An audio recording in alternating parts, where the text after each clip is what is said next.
Halo semuanya, di video ini kita akan belajar cara menentukan struktur suatu senyawa dari data spektroskopi. Pada soal problem 1, kita punya senyawa dengan rumus molekul C4H8O. Nah, dari rumus ini aja kita udah bisa curiga nih, karena ada satu atom oksigen. Berarti besar kemungkinan senyawa ini mengandung beberapa gugus, yaitu gugus karbonil, bisa juga alkohol, atau bisa juga eter. Tapi tentu aja kita nggak bisa nebak suatu senyawa cuma dari rumusnya aja. Kita harus lihat datanya satu persatu. Nah, di sini ada 5 jenis data yang akan kita bahas secara berurutan. Yang pertama adalah FTIR. Nah, jadi FTIR ini digunakan untuk mengidentifikasi gugus fungsional utama dalam molekul. Lalu yang kedua adalah spektrum UV.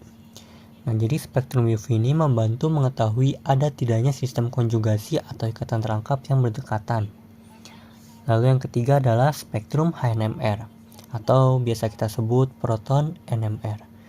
Nah, jadi spektrum HNMR ini digunakan untuk mengetahui lingkungan atom hidrogen dan hubungan antar hidrogen dalam suatu molekul. Lalu selanjutnya adalah spektrum CNMR atau biasa kita sebut karbon NMR. Nah, jadi spektrum CNMR digunakan untuk melihat jumlah dan jenis lingkungan atom karbon. Lalu selanjutnya yang terakhir adalah spektrum massa. Nah, jadi spektrum massa ini berfungsi untuk menentukan massa molekul dan mempelajari pola fragmentasinya. Jadi dari kelima data ini, nanti kita bisa menyusun potongan-potongan informasi menjadi satu struktur yang lengkap. Oke, pertama kita ke data FTIR. Nah, jadi pada spektrum FTIR, kita dapat melihat beberapa pita penting. Kurang dari 3000 atau di bawah 3000, ada vibrasi ulur CH-sp3 yang menandakan gugus alifatik. Lalu di 1718 muncul pita kuat vibrasi ulur CO yang menandakan adanya gugus karbonil. Lalu di 1464 muncul vibrasi tekuk CH dari metilen CH2. Lalu di 1380 muncul vibrasi tekuk CH dari metil CH3. Dan pada 1200 muncul vibrasi ulur CC. Lalu karena tidak ditemukan pita di sekitar 2720 hingga 2820 yang biasanya menunjukkan gugus CHO pada aldehida, maka besar kemungkinan senyawa merupakan keton. Oke, sekarang kita pindah ke spektroskopi UV atau data UV spektrum. Nah, jadi spektrum ini kan memberi tahu kita bagaimana senyawa menyerap cahaya, terutama terkait sistem ikatan terangkap dan konjugasinya. Nah, dari hasilnya kita bisa lihat nih, puncak serapan di sekitar 260 hingga 275 nanometer. Nah, untuk memahami rentang ini, coba kita lihat tabel berikut. Nah, berdasarkan tabel tersebut, serapan di sekitar 260 hingga 275 nanometer mengindikasikan bahwa senyawa tersebut adalah keton alifatik sederhana, yakni senyawa dengan gugus karbonil tanpa sistem konjugasi atau cincin aromatik. Nah, sekarang kita masuk ke pembahasan spektrum HNMR atau biasa disebut proton NMR. Jadi spektrum ini sangat penting karena membantu kita melihat bagaimana atom-atom hidrogen tersusun dalam molekul. Nah, di sini ada 3 cara atau hal utama yang perlu kita perhatikan saat membaca spektrum HNMR. Yang pertama, kita bisa lihat pergeseran kimia atau chemical shift. Jadi posisi sinyal di sepanjang sumbu delta atau ppm itu menunjukkan lingkungan kimia tempat atom hidrogen berada. Nah, kalau kita lihat spektrumnya, terdapat 3 sinyal utama. Artinya ada 3 lingkungan hidrogen yang berbeda di dalam sinyal ini. Nah, biar bisa mengetahui jenis ikatannya, kita bandingkan dulu dengan tabel kisaran pergeseran kimia.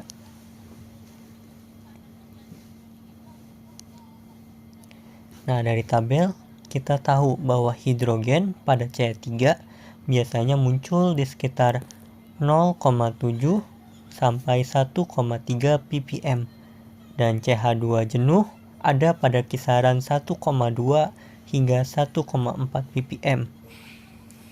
Tapi kalau hidrogen itu berdekatan dengan gugus karbonil, sinyal CH3 bisa geser ke 2,0 hingga 2,5 ppm yang semula 0,7 hingga 1,3 ppm, atau sinyal CH2 bisa bergeser ke 2,4 hingga 2,9 ppm yang semula 1,2 hingga 1,4 ppm. Nah, ini terjadi karena efek penarikan elektron. Dan kalau dekat oksigen atau halogen, biasanya lebih kiri lagi nih, sekitar 3 hingga 4 ppm. Oke, sekarang kita lihat data dari spektrum ini. Ada sinyal di sekitar 1 ppm, 2,1 ppm, dan 2,4 ppm. Oke, kita coba tafsirkan satu persatu. Jadi, sinyal di sekitar 1 ppm kemungkinan besar berasal dari CH3 jenuh biasa, karena posisinya khas di daerah itu. Lalu sinyal di 2,1 ppm dan 2,4 ppm berada di daerah yang lebih kiri. Nah, berdasarkan tabel tadi, berarti kedua jenis hidrogen ini ada di lingkungan yang lebih elektronegatif. Kemungkinan dekat dengan karbonil. Jadi dari pergeserannya aja kita udah bisa curiga nih, senyawa ini punya gugus karbonil dan paling tidak 2 gugus CH3 di mana salah satunya dekat dengan CO serta CH2 yang posisinya dekat dengan CO. Oke, cara kedua adalah perhatikan luas atau tinggi sinyal. Nah, jadi cara ini tuh memberitahu kita berapa banyak atom hidrogen yang berkontribusi pada sinyal tersebut. Jadi, kalau ada satu puncak dengan luas 2 kali lebih besar daripada puncak lainnya, berarti kelompok itu punya 2 kali lebih banyak hidrogen. Nah, jadi untuk caranya, yang pertama adalah beri tanda atau nama pada masing-masing sinyal yang ada. Di sini aku tandain A, B, C. Lalu ukur tinggi masing-masing sinyal menggunakan alat ukur. Nah, setelah diukur tingginya masing-masing, sinyal A mendapatkan 1,2 cm, sinyal B mendapatkan 1,2 cm, dan sinyal C mendapatkan 0,8 cm. Setelah itu dibuatkan perbandingan antar sinyalnya. Nah, karena di sini tinggi sinyal A adalah 1,2 cm, sinyal B juga 1,2 cm, dan sinyal C adalah 0,8 cm, masing-masingnya atau masing-masing tinggi kita bagi dengan 0,4 untuk mendapatkan angka satuan. Nah, angka satuan tersebut merupakan jumlah dari atom hidrogen yang ada pada masing-masing sinyal. Berarti sinyal A merupakan CH3, sinyal B juga merupakan CH3, dan sinyal C merupakan CH2. Oke, selanjutnya adalah cara ketiga, yaitu amati bentuk atau pola pemisahan puncak, splitting pattern. Nah, jadi pola ini tuh muncul karena adanya interaksi antara hidrogen yang berdekatan. Misalnya, kalau satu hidrogen punya tetangga 3 hidrogen di sebelahnya, maka sinyalnya akan terpecah menjadi 4 puncak biasa atau kita sebut quartet. Nah, di sini pada sinyal pertama itu memiliki 4 puncak yang artinya hidrogen memiliki tetangga yang mempunyai 3 atom H atau CH3, seperti gambar ini. Lalu pada sinyal kedua memiliki satu puncak yang artinya hidrogen memiliki tetangga yang tidak mempunyai atom H atau CH, yang mana bisa digambarkan seperti ini. Lalu pada sinyal ketiga memiliki 3 puncak, yang artinya hidrogen memiliki tetangga yang mempunyai 2 atom H atau CH2, yang mana bisa digambarkan seperti ini.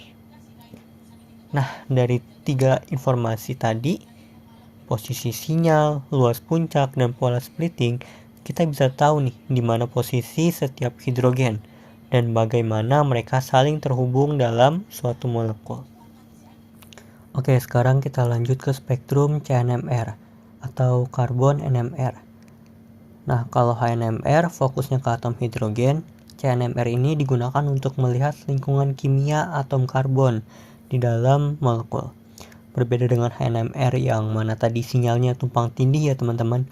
Kalau spektrum CNMR ini biasanya lebih sederhana, karena setiap jenis karbon yang berbeda menghasilkan satu sinyal aja. Jadi dari sini kita bisa langsung tahu ada berapa lingkungan karbon yang berbeda di dalam senyawa tersebut. Kalau kita lihat spektrum CNMR-nya, terlihat ada 4 sinyal utama. Artinya dalam senyawa ini terdapat 4 jenis karbon yang berbeda. Nah, seperti biasa, langkah pengerjaan pertama itu kita lihat posisi sinyal atau pergeseran kimianya. Nah, di mana nilai ppm itu memberi petunjuk kuat tentang jenis ikatan atau gugus yang menempel pada karbon tersebut. Biar lebih mudah, kita bandingkan dulu dengan tabel kisaran pergeseran kimia CNMR-nya. Nah, dari tabel ini kita tahu nih, kalau karbon jenuh sp3 seperti CH3 itu ada di kisaran atau muncul di kisaran 8-30 ppm. Nah, kalau karbon yang terikat pada atom elektronegatif seperti oksigen atau halogen biasanya bergeser di kisaran 20-80 ppm. Lalu untuk karbonil seperti pada keton, aldehid, atau asam karboksilat itu muncul jauh di kiri di kisaran 160-220 ppm. Cuma karena senyawa tadi kita sudah menebak itu bisa jadi keton, maka sinyal tersebut akan muncul di kisaran 190-220 ppm. Oke, sekarang kita lihat atau kita kembali lagi ke spektrum tadi.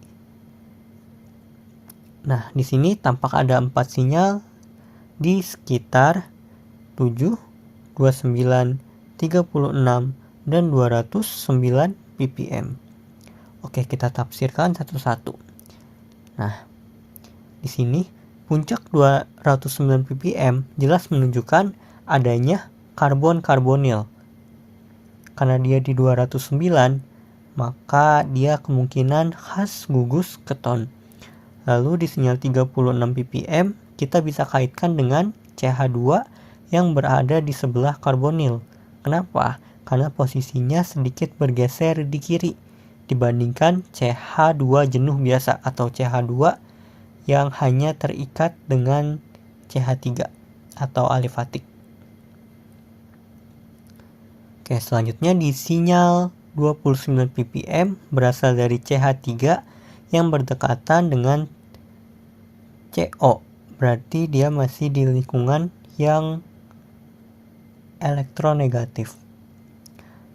Lalu di sinyal paling kanan di sekitar 7 ppm kemungkinan besar itu CH3 jenuh biasa yang letaknya agak jauh dari gugus penarik elektron atau CH3 yang berdekatan dengan gugus alifatik, bukan dengan karbonil. Nah, dari data CNMR ini kita bisa peroleh potongan informasi penting. Jadi ada satu karbon-karbonil CO, terus satu CH2 di sebelah karbonil, dan 2 CH3 di lingkungan yang berbeda. Satunya dekat karbonil, yang satunya lagi lebih jauh atau dekat dengan gugus alifatik. Nah, informasi ini selaras dengan hasil dari HNMR tadi. Dan keduanya sama-sama mengarahkan kita ke struktur senyawa dengan gugus keton di posisi kedua, yaitu 2-butanon. Oke, sekarang kita akan masuk ke pembahasan spektroskopi massa. Nah, pada tahap awal, senyawa C4H8O atau 2-butanon yang sudah kita tebak tadi, itu ditembak dengan elektron berenergi tinggi.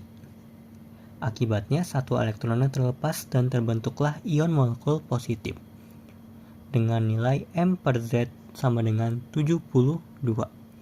Karena ion ini nggak stabil, dia itu akan pecah menjadi fragmen-fragmen yang nantinya akan lebih kecil, teman-teman.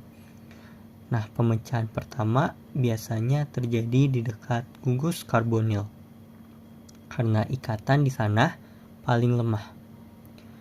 Nah, untuk prosesnya disebut homolisis, yaitu ketika elektron terbagi rata ke kedua sisi. Nah, dari pemutusan ini terbentuklah ion positif dengan M per Z sama dengan 43. Fragmen ini termasuk sangat stabil karena muatan positifnya bisa disebar oleh gugus karbonil sehingga muncul sebagai base peak di spektrum atau peak yang paling tinggi. Selain itu, sebagian molekul juga bisa dipecah lagi nih teman-teman lewat homolisis. Homolisis itu yaitu ketika elektron terbagi rata ke kedua sisi.